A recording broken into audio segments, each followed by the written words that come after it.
Mardi dernier, à 3h47 du matin, le USNS Robert E. Peary transitait dans le sud de la mer Rouge, à 85 km des côtes yéménites. Route standard, cargaison standard, escorte standard. À 3h51, les systèmes défensifs détectent des missiles entrants. 4 minutes plus tard, le navire n'existe plus. Coulé par 700 mètres de fond, avec l'intégralité de son chargement. Environ 30 000 missiles intercepteurs destinés aux destroyers de la marine américaine. Disparus en 20 minutes. Voici ce que transportait ce navire et pourquoi cela change tout. Le Robert E. Peary est un bâtiment de ravitaillement de classe T8, long de 210 mètres, déplaçant 41 000 tonnes en charge maximale. Sa capacité de fret sec est de 10 000 tonnes, configurée pour le transport d'armement. Pour cette traversée, il acheminait la denrée la plus précieuse en temps de guerre navale, des missiles. Si vous voulez comprendre pourquoi la perte de ce seul navire remet en cause toute la stratégie navale américaine, abonnez-vous maintenant. C'est exactement le genre d'analyse que vous ne trouverez nulle part ailleurs. Voici le détail de la cargaison.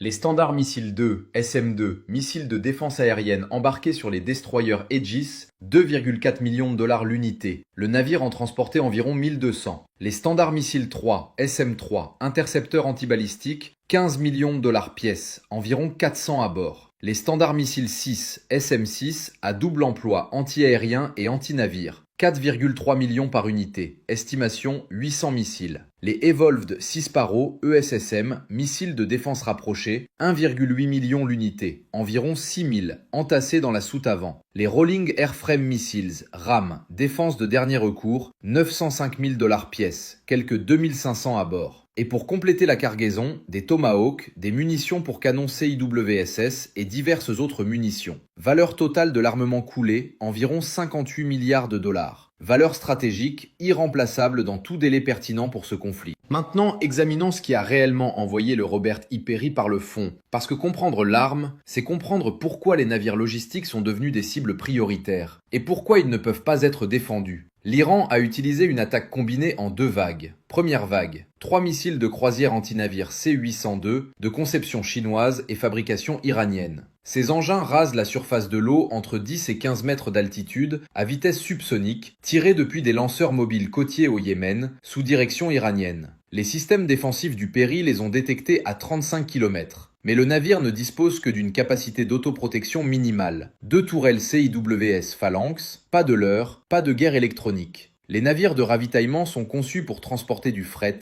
pas pour encaisser des combats. Le destroyer d'escorte USS Gridley est intervenu et a abattu 2 des missiles avec des SM-2. Le troisième a percuté la coque en dessous de la ligne de flottaison, à l'arrière, provoquant des voies d'eau sérieuses mais pas encore fatales. Deuxième vague. 2 minutes après le premier impact, des missiles balistiques anti-navires Karg iraniens entrent en phase terminale. Ce ne sont pas des missiles de croisière, ce sont des engins balistiques qui s'élèvent dans la haute atmosphère puis plongent quasi verticalement sur leur cible à plus de Mach 5. Portée 300 km, charge militaire 650 kg, spécialement conçu pour percer les coques de navires. Le système Aegis du Gridley a traqué les missiles et tiré des SM-3 en interception. Le premier missile est neutralisé en phase médiane, le second lévite et frappe le Peary en plein centre, traverse 3 ponts avant de déclencher sa charge dans la soute où se trouvaient les ESSM. Ce qui s'ensuit n'est pas simplement une explosion, c'est une détonation en cascade, carburant et tête militaire s'enflammant en séquence. Le navire se brise en deux en 6 minutes. Les 2 tronçons coulent en 14 minutes au total. Les 126 membres d'équipage ont tous été secourus par le Gridley et des hélicoptères. Mais la cargaison, 30 000 missiles représentant des mois de capacité industrielle, repose désormais au fond de la mer Rouge. Voici maintenant pourquoi cet événement a une portée stratégique qui dépasse largement la perte d'un seul bâtiment. La présence de la marine américaine au Moyen-Orient repose entièrement sur une chaîne logistique de 13 000 km reliant des usines en Arizona et en Californie aux navires de combat dans le golfe Persique. Cette chaîne comporte exactement 3 maillons: production, transport, livraison. L'Iran vient de démontrer qu'il est capable de trancher le maillon central. Voici les chiffres qui rendent la situation critique. La 5e flotte américaine aligne 11 destroyers Harley Burke et 3 croiseurs Ticonderoga. Chaque destroyer dispose de 90 cellules de lancement vertical, chaque croiseur de 122. Total théorique, 1350 cellules. En supposant que 60% soient chargés de missiles de défense aérienne, cela donne environ 810 intercepteurs déployés. Or, en 3 semaines de conflit, l'Iran a tiré plus de 1400 missiles balistiques et 3000 drones. Taux d'interception estimé, 75%.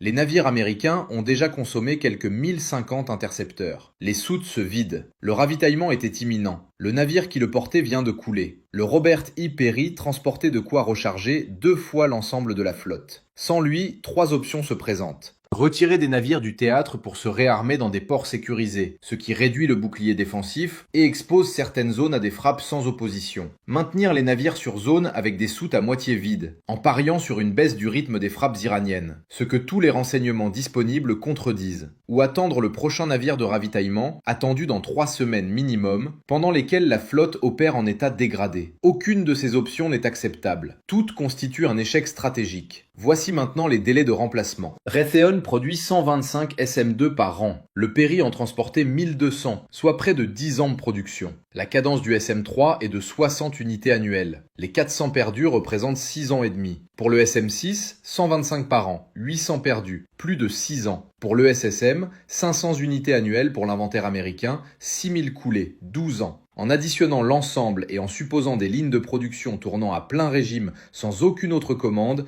ni export ni arrêt technique, il faudrait environ 47 ans pour remplacer la totalité. Évidemment, ce n'est pas ainsi que fonctionne l'industrie de défense. La production peut être accélérée, les priorités réévaluées, les heures supplémentaires autorisées. Mais même en régime de guerre totale, reconstituer ce stock prendrait 18 à 24 mois au minimum. Et pendant ce temps, la guerre continue. Regardons maintenant les chiffres bruts de ce combat économique. Les 3 C-802 tirés par l'Iran ont coûté 1,2 million de dollars pièce, soit 3,6 millions au total. Les 2 Karg balistiques, 800 000 dollars chacun, soit 1,6 million. Dépenses totales iraniennes pour couler le Perry, 5,2 millions de dollars. Valeur de la cargaison détruite, 58 milliards. Retour sur investissement, 11 000 pour 1. De son côté, le Gridley a tiré 4 SM-2, 9,6 millions, et 2 SM-3, 30 millions, soit 39,6 millions de dollars en défense. En ajoutant la valeur du navire lui-même, environ 500 millions, la perte américaine totale dépasse 59 milliards de dollars. L'Iran a dépensé 5,2 millions pour infliger 59 milliards de dommages. Ce ratio de 1 pour 11 350, voilà la mathématique qui décide du vainqueur dans une guerre moderne. Pas les victoires tactiques, pas les ratios d'attrition, la soutenabilité financière. L'Iran peut se permettre de lancer ce type d'attaque chaque jour pendant une décennie. Les États-Unis ne peuvent pas se permettre de perdre même une seule cargaison de 59 milliards. Et l'Iran vient de prouver qu'il sait le faire. Voici maintenant ce qui devrait alarmer tout observateur sérieux. La marine américaine ne peut pas protéger ses navires de ravitaillement. Le Military Sea Lift Command exploite 15 navires de cargo sec de classe Lewis and Clark. Habituellement, 6 à 8 sont en mer simultanément. Parmi eux, 2 transitent actuellement vers le Moyen-Orient où y opèrent déjà. Les 2 transportent des missiles intercepteurs. Les 2 sont des cibles confirmées. Les 2 ont une capacité d'autoprotection minimale. Et les 2 doivent traverser des points de passage où les batteries côtières iraniennes, ou leurs mandataires, couvrent jusqu'à 300 km au large. Mer Rouge,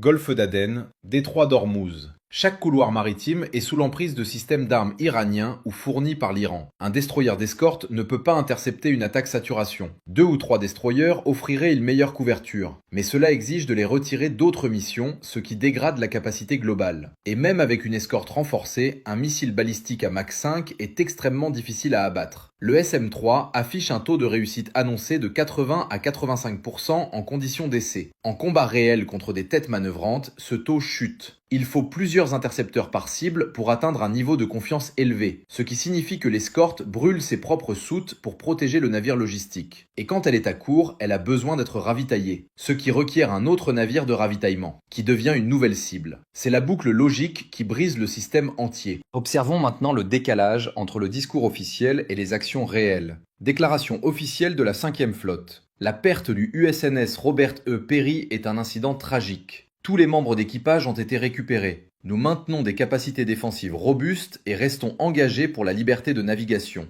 Incident tragique. Capacité robuste. L'engagement se poursuit. Maintenant, regardez ce que la marine fait réellement dans les heures qui suivent. 3 destroyers déployés dans le nord du golfe Persique, repositionnés vers le sud, en mer d'Arabie, désormais à 600 km des côtes iraniennes au lieu de 200. Le groupe amphibie USS Bataan, en route pour le golfe Persique, stationné en mer d'Oman depuis 6 jours sans progresser. Et le prochain navire de ravitaillement, le USNS Richard E. Byrd, dont le cap a été modifié pour contourner l'Afrique par le cap de Bonne-Espérance, ajoutant 14 jours de transit pour éviter la mer Rouge. Ce ne sont pas les manœuvres d'une force dotée de capacités robustes. C'est une flotte qui sait qu'elle est vulnérable et qui recule. Se repositionner en mer d'Arabie gagne du temps de réaction, mais éloigne aussi les navires des zones qu'ils sont censés défendre. Des bâtiments à 600 km de l'Iran ne peuvent pas intercepter des missiles ciblant Israël ou l'Arabie Saoudite. Ils se protègent eux-mêmes, pas la mission. Le détournement du Byrd vers l'Afrique est encore plus révélateur. En évitant la mer Rouge, la marine américaine admet implicitement qu'elle ne peut plus garantir le libre passage. Cette admission a des implications stratégiques qui dépassent largement ce conflit. La mer Rouge concentre 12% du commerce mondial, dont 8% des exportations pétrolières et 10% des expéditions de céréales. Si la marine américaine ne peut plus y faire transiter ses propres cargaisons militaires en sécurité, les navires commerciaux sont exposés aux mêmes risques.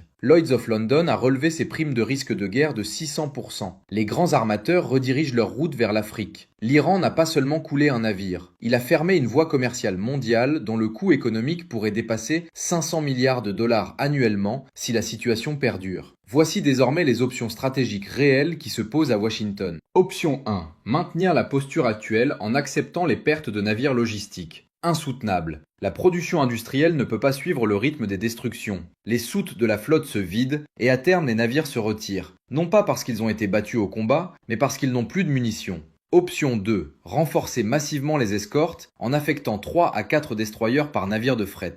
Tactiquement cohérent, mais opérationnellement impraticable. La marine américaine n'a pas les moyens d'escorter chaque cargo tout en maintenant ses autres missions. Cela implique de retirer des forces du Pacifique occidental et d'Europe. La Chine observe. La Russie observe. Les brèches seront exploitées. Option 3. Établir la supériorité aérienne sur les routes de transit et neutraliser les batteries côtières iraniennes par des frappes soutenues. C'est ce que recommanderait la doctrine militaire. Mais cela exige des ressources que les États-Unis ne sont pas prêts à engager. Des centaines de sorties contre des cibles durcies sur des milliers de kilomètres. Des pertes aériennes. Une escalade que les directives politiques actuelles n'autorisent pas.